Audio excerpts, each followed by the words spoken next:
Hey guys, in this video, going to be running through where I'm currently standing on my prediction for the Electoral College in the 2020 presidential race between Democratic challenger Joe Biden and current Republican President Donald Trump.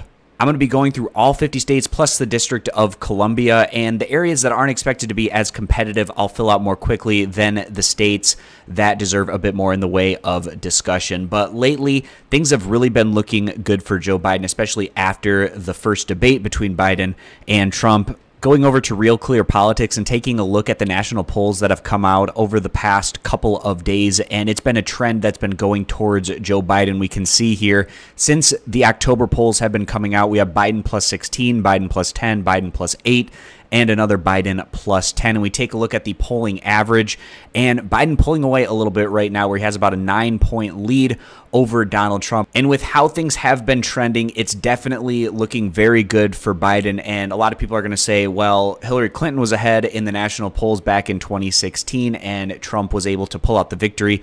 At the end of the day, I think it's a very different dynamic, not only because Joe Biden has a much larger lead in the average of the national polls than Clinton had over Trump. On top of that, his favorables are much stronger than Clinton's, and it's just a different election environment this time around in 2020 that should be a bit more beneficial towards the Democratic challenger Joe Biden than what we had from the Democratic Party trying to retain the presidency back in 2016 against Donald Trump, who positioned himself as an outsider, more of a populist message, which I think was very effective at that period in time, where we're not getting that same type of dynamic here heading into 2020. So that's kind of my preface here on what I'm taking into account as I go and fill out my Electoral College map.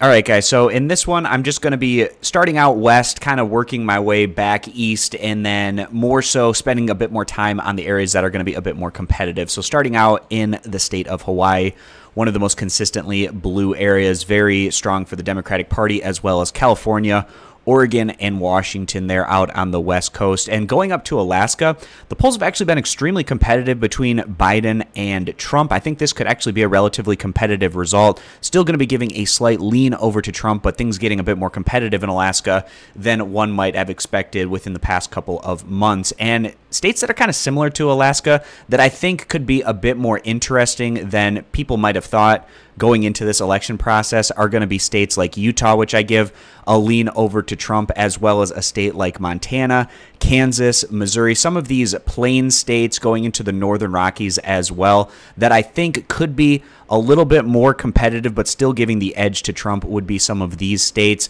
And then outside of that, giving Nebraska to Trump, South Dakota, North Dakota, Wyoming, and Idaho should be a little bit safer than those other states that I had just mentioned. And then Nebraska, a little bit different there because they also split things up by congressional district. The second congressional district I give over to Joe Biden. Definitely an area that the Democrats can pick up in what's typically a pretty competitive area, and what's looking like a strong map right now for Biden. You would expect him to pick up that district. But then moving over from California into Nevada, this has been a state that has been trending towards the Democrats. They did well in the state back in the 2018 midterms. The polling has been pretty decent for Biden, likely to pick that one up. And this is also a state that Hillary Clinton was able to claim back in 2016. It would be a shocker if Trump was able to pick that one up.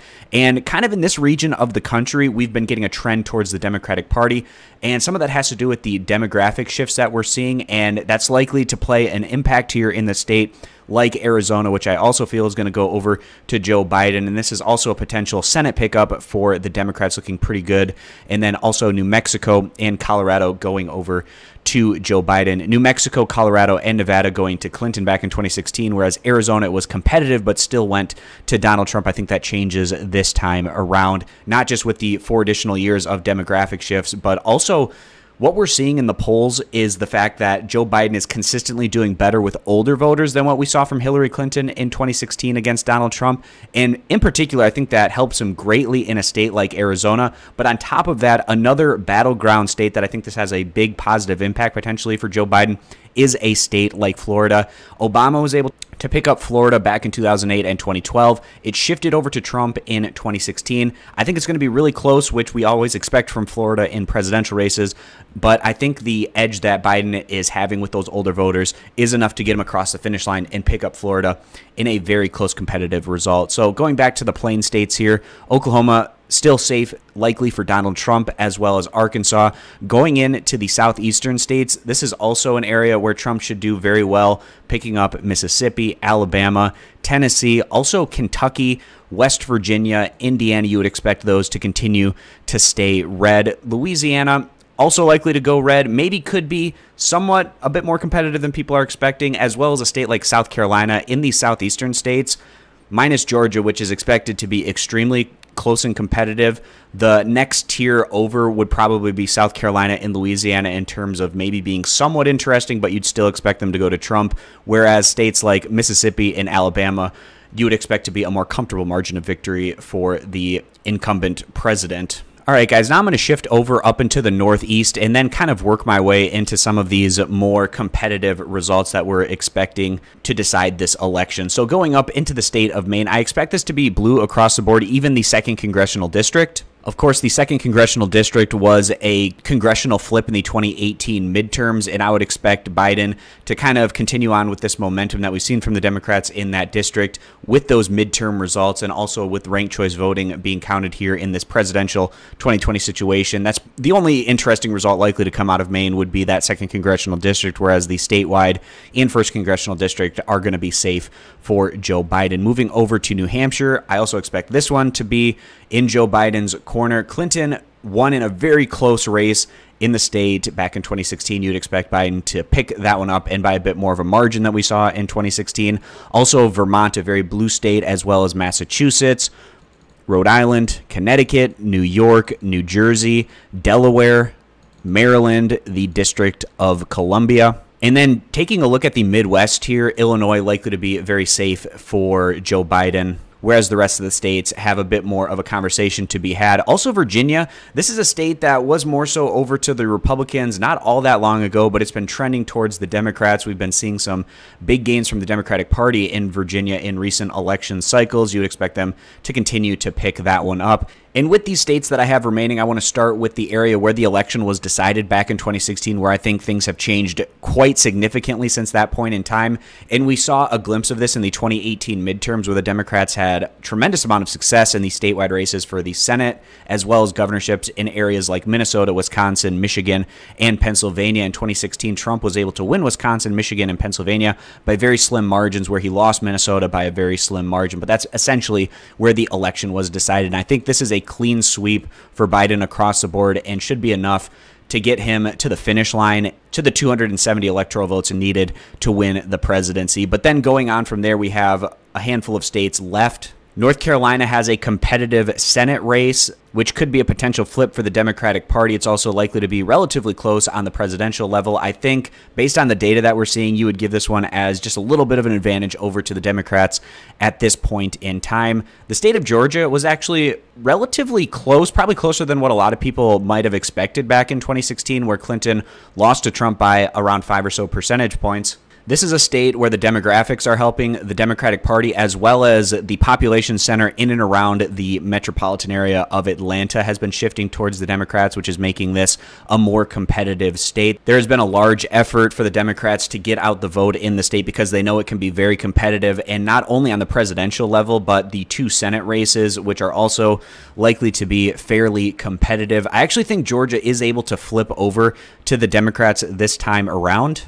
And given not only the demographic shifts and what we're seeing in the suburban areas around Atlanta, I feel like the additional voter outreach and turnout are potentially enough to flip things over to Joe Biden. Now, out of all 50 states, I would say the ones that I'm having the toughest time with deciding on would be Iowa, Ohio, Texas, and even Georgia, which I gave over to Biden. You would think that if Biden is having enough strength to pick up Minnesota, Wisconsin, Michigan, and Pennsylvania, then there's potentially enough there to get him across the line in a state like Ohio, which has somewhat of a similar voter demographic to what we see in these other Midwestern states, plus Pennsylvania. And then also Iowa, a fascinating state. It's the one that gets things kicked off in the presidential primaries. We saw Obama carry the state in 2008 and 2012, but then Trump carry the state significantly in 2016. I think we can kind of split the difference here in Iowa between what we saw, for instance, from Obama beforehand and then Trump this time around, where it's likely to be very competitive, and that's what the polling has been indicating out of Iowa. But with these 3 states that I have left, I think I'm just slightly on the Biden side in the Midwest here with Iowa and Ohio, picking up states that Obama was able to pick up back in 2008 and 2012, of course, Biden being the VP on that ticket.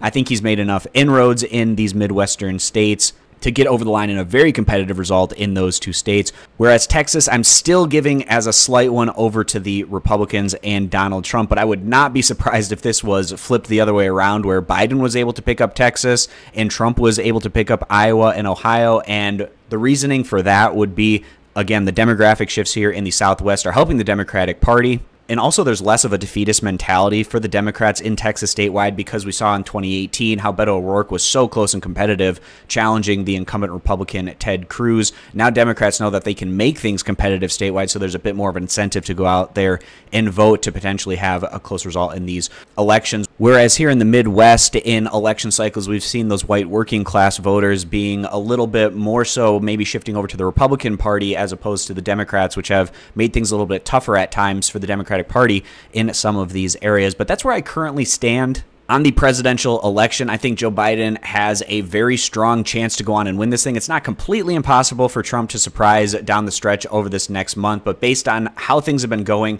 not just so poorly in the polls, and also the disastrous debate, we're also hearing that Trump isn't going to be passing any COVID relief, which could have potentially been a bump to him in the polls, which is now more likely to be a drag on his results, which could end up even pushing things more over to Joe Biden. But like I said, this is where I stand currently on my prediction for the Electoral College. I appreciate you guys stopping by. Consider subscribing, and I'll catch you back here next time.